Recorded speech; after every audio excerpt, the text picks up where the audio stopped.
Good morning बच्चों। काफ़ी दिन हो गए मुझे आपसे मिली हुई। कोई बात नहीं, सब ठीक हो जाएगा, टेंशन मत लीजिएगा। आज मैं सोच रहा था कि इलेक्ट्रिक डायपोल पर एक पूरा सेक्शन बना दूँ, एक पूरा रिवीजन वीडियो जो स्टार्टिंग से लेकर और डायपोल से रिलेटेड जो जो चीज़ें एग्ज़ाम में आती हैं और लास्ट तक दोनों लेसन की कॉम्बिनेशन में इलेक्ट्रिक डायपोल का जो भी कंसेप्ट है वो मैं आपसे डिस्कस कर लूँ। 15-20 मिनट की वीडियो है, तो आप इसका रिवीजन भी हो जाएगा और आप सभी वैल्यू चेक भी कर लेगा। ड्राइव तो ऑलरेडी आपको आती ही है, तो बस थोड़ा सा यहाँ पे इलेक्ट्रिक डायपोल का समझना है आपको। जितने भी वीडियोस हैं वो सब देख लेते हैं, मतलब सॉरी टॉपिक्स हैं। सो topic is first one is electric dipole. कौन कौन से सेक्शन हमने इसमें पढ़े गए वो सब हमें चेक करना पड़ेगा।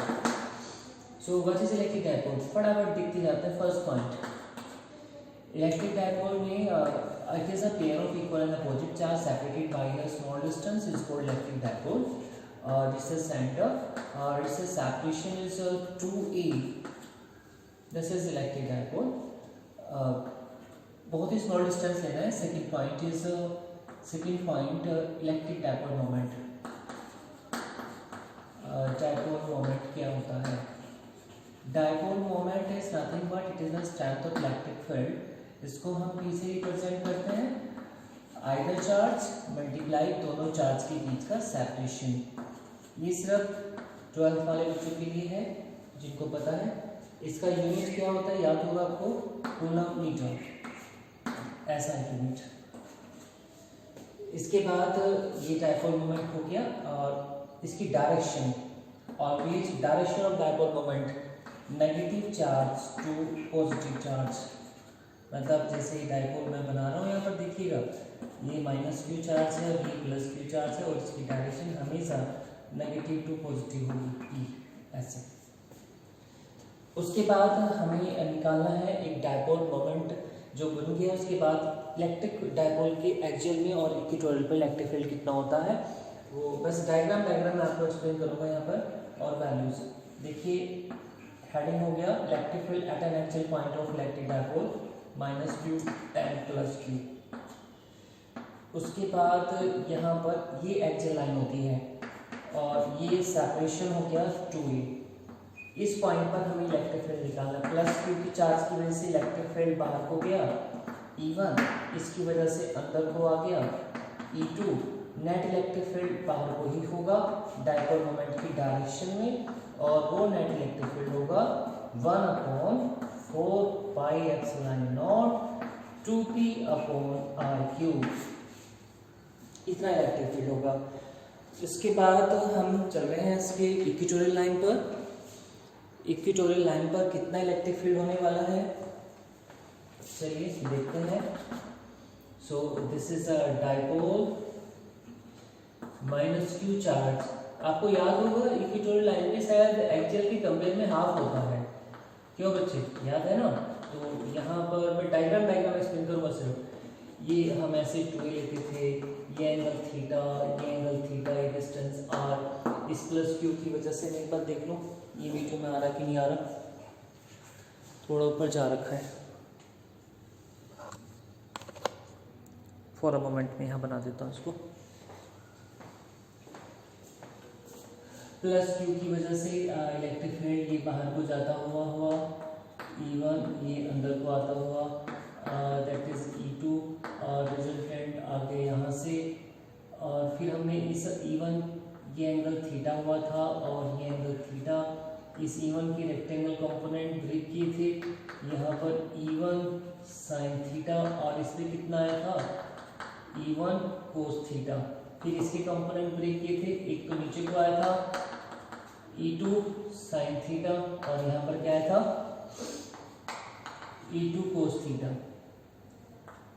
ये डिस्टेंस कितना था √r² प्लस a², ये भी सेम डिस्टेंस था और सेम डिस्टेंस होने की वजह से E1 is equal to E2 आ गया था और ये आ गया था हमारे पास 1/4 pi epsilon not either charge, कोई से भी चार्ज से निकाल सकते हैं, और डिस्टेंस आ गया था r² प्लस a²।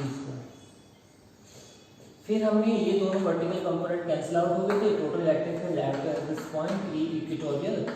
सो यहाँ पर 2 E1 cos थीटा या E2 cos थीटा सब वैल्यू रखने के बाद जब हमने सब फाइनली वैल्यू हमने निकाला था, सो 1/4 pi epsilon not P/r³ vector form, इसके अपोजिट डायरेक्शन में होता है। डायपोल मोमेंट हमेशा इधर को होता है और नेट इलेक्ट्रिक फील्ड यहाँ पर इसके अपोजिट डायरेक्शन में आया था। तो दिस इज द कंसेप्ट। इसका एक एनसीईआरटी क्वेश्चन है, वो आप यहाँ से कर लीजिएगा। एनसीईआरटी क्वेश्चन,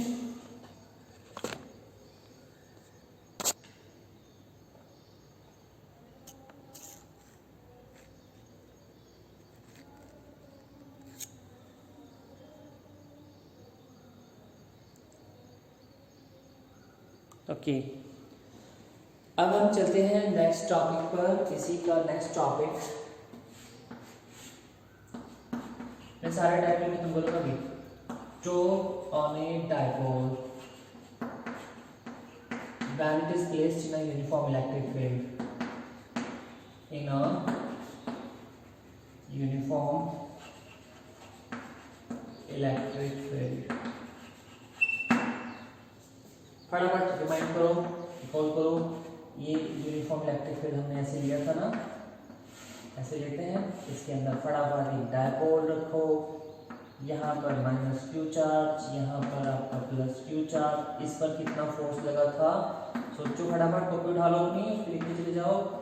यहाँ पर -qe, माइनस मैग्नीट्यूड उल्टा, डायरेक्शन उल्टी इसलिए माइनस लगाया है। And this dipole is makes an angle theta. इसका डायपोल मोमेंट किधर को था, ऊपर को था, और ये एंगल 90 डिग्री। ये कितना साइड था, 2 sin थीटा। अब मैं आपको यहाँ पर कुछ वैल्यू समझाने वाला हूँ जो मुझे लगता है वो आपसे डिस्कस करनी है।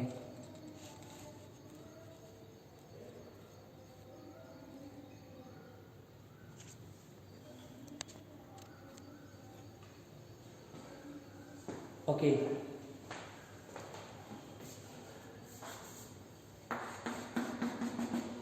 सो हमने देखा कि सर इस पे नेट फोर्स तो 0 लगा था, इसकी वजह से इसमें कोई ट्रांसलेटरी मोशन तो नहीं आया था। So when the dipole is placed in uniform electric field, translatory motion will be 0। So it dipole सिर्फ यहीं पर घूमना शुरू हो जाएगा। तो इसका मतलब ये है कि जब हम किसी इलेक्ट्रिक डायपोल को एक इलेक्ट्रिक फील्ड के अंदर रखते हैं तो वो ऐसे घूमने लगता है, टर्न होने लगता है। तो उस पर टॉर्क कितना आता है, और ट्रांसलेटरी मोशन आगे तो मूव नहीं करेगा, तो टॉर्क इज इक्वल टू, मैं डायरेक्ट रिजल्ट लिख दूँ क्या, आप कहीं से लिख दो, पता है आपको। तो force into perpendicular distance, force की जगह हुई, और ये सब कुछ आपकी फाइनल रिजल्ट। अब इस रिजल्ट में आपको यहाँ तक तो हर बच्चा पहुँच जाता है, लेकिन यहाँ पर इसको हम ऐसे भी लिख सकते हैं, इसका क्रॉस प्रोडक्ट की फॉर्म में। तो आपको यहाँ पर जो एंगल लेना है वो डायपोल मोमेंट, देखिए जो डायपोल मोमेंट P है जो ऐसे बना हुआ है, इसको ऐसे डायपोल मोमेंट P, और इलेक्ट्रिक फील्ड इधर को है, ये एंगल थीटा। अब यहाँ पर टॉर्क की डायरेक्शन ऑफ टॉर्क, ये समझ लो थोड़ा सा, डायरेक्शन ऑफ टॉर्क।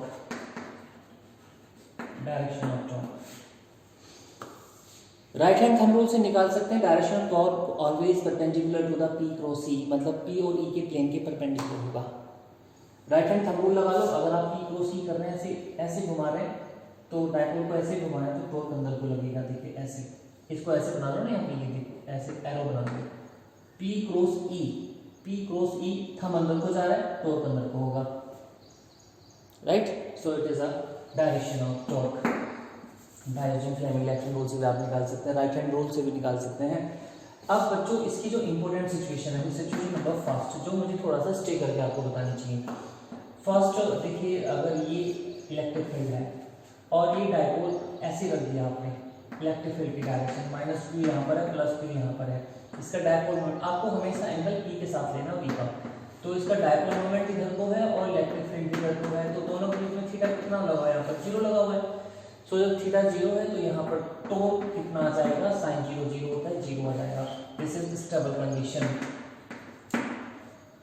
उसके बाद सेकंड सिचुएशन, अगर हम इस इलेक्ट्रिक फील्ड के अंदर, दिस इज इलेक्ट्रिक फील्ड, और डायपोल को ऐसे रख दें, यहाँ पर -q कर लें, इस बार +q इधर कर लें, सो इसका P इस बार इधर हो जाएगा और इसका ई इसका इधर है और एंगल 180 हो गया। सो यहाँ पर साइन 180 भी 0 हो जाएगा, तो टॉर्क यहाँ पर 0 हो जाएगा। मतलब ये टर्निंग होगा, घूमेगा नहीं, रोटेट नहीं होगा, यहाँ भी रोटेट नहीं होगा। तो दोनों सिचुएशन में ये क्वेश्चन मैंने आपको पहले ही बताया था, ये 2-3 साल पहले आया था बोर्ड में, इतना सेक्शन 2 नंबर का, आधे नंबर नहीं था, आगे का ये पूरे 2 मार्क्स में था।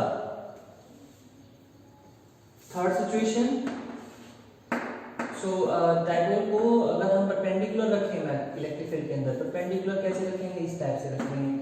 यहाँ पर माइनस क्यू ले लो, यहाँ पर प्लस क्यू ले लो, डायपोल प्लस माइनस कीजिए, पी ऊपर तो आ गया, ई ऐसे आ गया। सो पी ऐसे है और ई ऐसे है। सो यहाँ पर ये एंगल हुआ 90 डिग्री। सो टॉर्क होगा यहाँ पर maximum, that torque will be maximum. इस सिचुएशन में टॉर्क बच्चे मैक्सिमम होगा। अच्छा, हाफ कहाँ पर होगा, जब P और E के बीच में एंगल कितना होना चाहिए, 30 डिग्री। हाफ का भी बना लो सिचुएशन, हाफ किस कंडीशन में होगा, हाफ सिचुएशन विल बी, चलिए यहां तक तो E हो गया। सो डायपोल अगर P और E, डायपोल मोमेंट और E ये यहाँ पर 30 डिग्री पर है, सो उस केस में हमारा टॉर्क हाफ होगा। टर्निंग इफेक्ट मैक्सिमम का आधा आएगा, मैक्सिमम का half, turning effect will be half,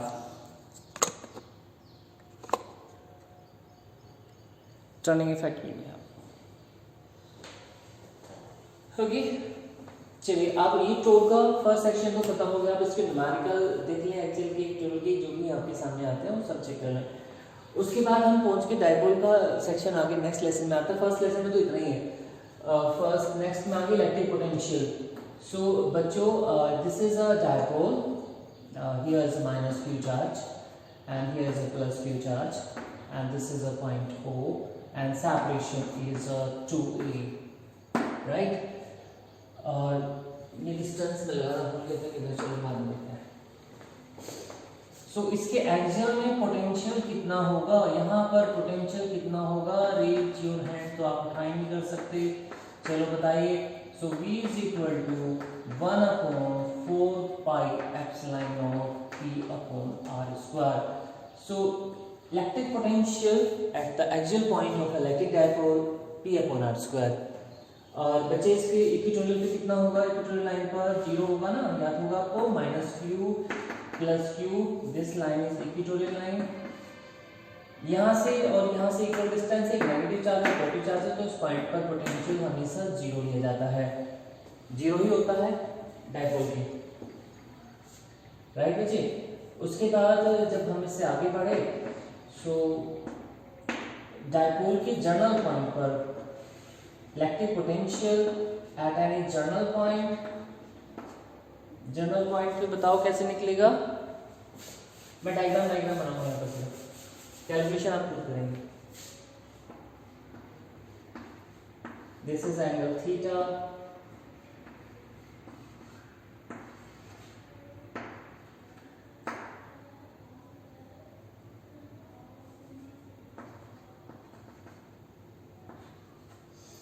सो यहाँ पर पोटेंशियल आया था 1/4 pi epsilon not P cos theta upon R square. देखिए ये सेक्शन था पोटेंशियल का at any general point. So 2 question यहाँ पर आ गए और बचा अब इसका टॉर्क वाला क्वेश्चन है, जिसमें पोटेंशियल एनर्जी की बात की जाती है। चलिए मैं इसको स्टॉप करके उसको भी लगा देता हूँ।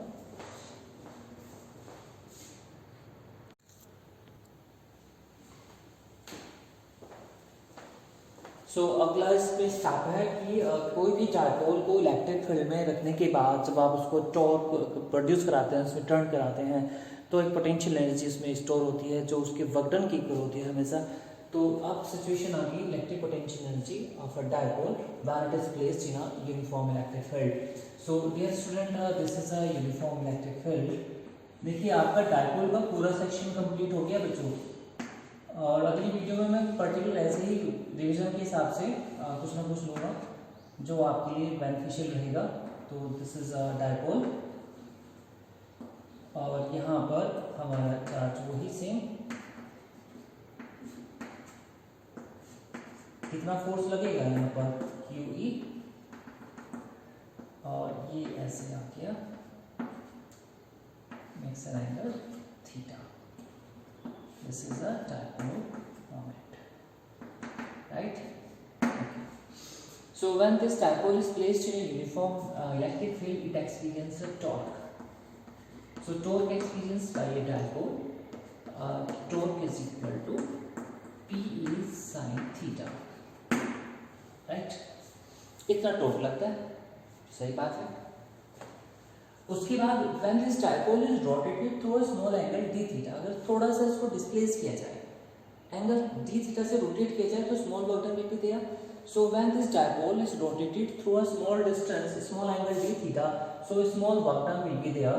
So small work done dW is equal to torque into d theta. पहले एक सेंटेंस लिख लीजिएगा, when this dipole is rotated through a angle d theta, so small work done will be there. So definitely इतनी सी बात है भाई, जब किसी चीज़ में आप डिस्प्लेसमेंट लेके आते हैं तो वर्क डन तो होता ही होता है। So torque into d theta, so ऊपर से टॉर्क की वैल्यू रख दो, PE sin theta into d theta, इसकी वैल्यू रखा।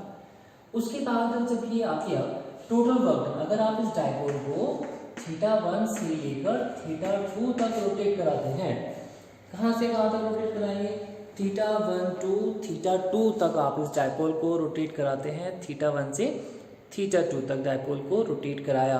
सो कितना वर्क डन करना पड़ेगा, तो total work done by the external force या external agency when this dipole is rotated through a angle θ1 to θ2। So W integration of dW, कहाँ से कहाँ तक रोटेट करा रहे हैं, θ1 से θ2 तक, PE sin theta into d theta,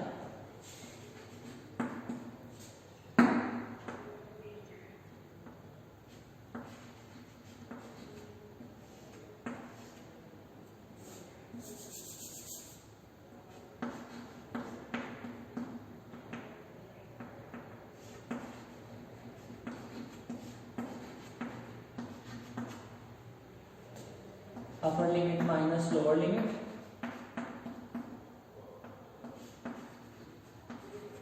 cos θ2 minus cos θ1,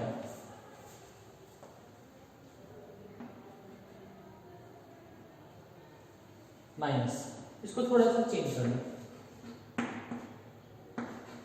plus कर लो इसको,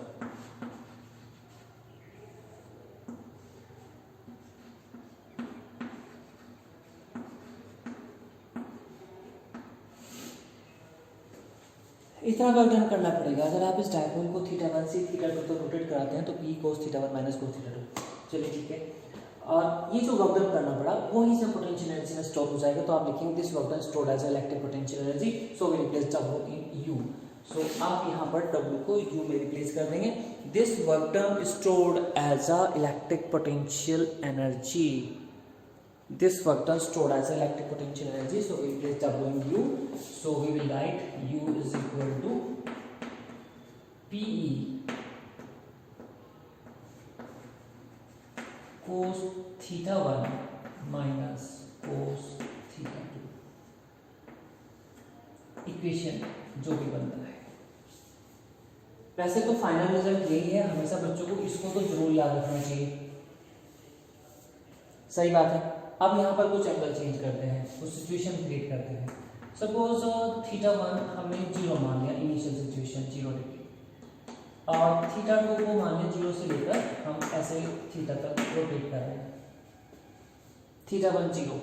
यहाँ भी एंगल पे ध्यान दीजिएगा, यहाँ पर भी आपका एंगल P और E के बीच में ही आने वाला है, तो यहाँ पर ये हो गया U इज इक्वल टू θ1 0 तो cos 0 1 हो जाएगा, सो PE 1 माइनस कोस थीटा। एक तो ये बड़ा इंपॉर्टेंट रिजल्ट है, इसका डायग्राम भी आप साइड में बना दो, 0 टू एनी एंगल, राइट।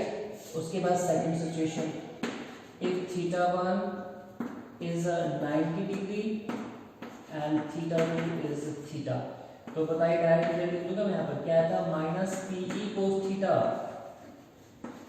या फिर minus P dot E minus के। अब यहाँ पर ये जो इम्पोर्टेंट पॉइंट इसलिए है क्योंकि यहाँ पर जो वैल्यूज है थीटा का अगर हम 90 रखें तो कोसाइन 0 होता है, तो वहाँ पर इसकी एनर्जी बिल्कुल 0 होती है, मिनिमम होती है। तो सबसे इसलिए हम इसको रेफरेंस पॉइंट में रखते हैं कि जहाँ पर ये 90 पे होता है वो उसका रेफरेंस पॉइंट होता है। इसके आगे हम स्टेबल अनस्टेबल कंडीशन बनाएंगे। सो कुछ कंडीशंस बना लो यहाँ फटाफट, जल्दी जल्दी याद होगा आपको कैसे कैसे बनना है। If theta is 0, next situation, theta is 0, तो cos 0 is 1, theta is 0 क्या होगा जब ये ऐसे रखा होगा parallel to the electric field, dipole is parallel to the electric field, तो कितनी एनर्जी स्टोर होगी इसमें, so U is equal to minus p, minimum energy store होगी।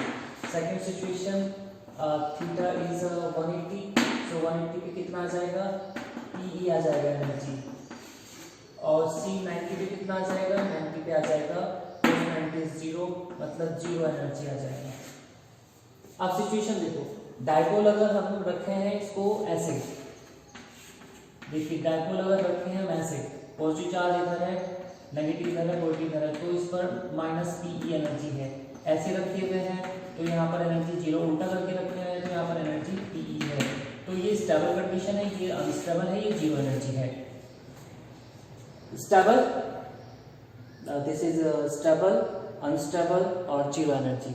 तो क्वेश्चन मैंने बनवाया भी था आपको, अगर डाइपोल को स्टेबल टू अनस्टेबल रोटेट कराते हैं तो ये वाला फॉर्मूला रहेगा, स्टेबल को 0 और ये -1, तो 2p आ जाएगा एनर्जी या फिर -2p आ जाएगा। तो इसके न्यूमेरिकल, अब मुझे ऐसा लगता है कि आपका जो डाइपोल का कंप्लीट सेक्शन है वो पूरा हो गया है। आपके इसमें सिलेबस में डाइपोल इतना ही आता है, इससे रिलेटेड क्वेश्चंस कर लीजिएगा। तो यहाँ पर एक पूरा डाइपोल हो गया। अगली वीडियो डेफिनेटली आपके बेनिफिशियल होगा, उससे कुछ ना कुछ बेनिफिशियल के हिसाब से डाली जाएगी, या तो कैप्स्टर आएगा, जो भी आएगा मैं अपने हिसाब से चेक करता रहूँगा आपके लिए। तो आप इस वीडियो को डाइपोल का पूरा नोट्स तैयार कर लें, राइट बच्चे? Okay, good luck.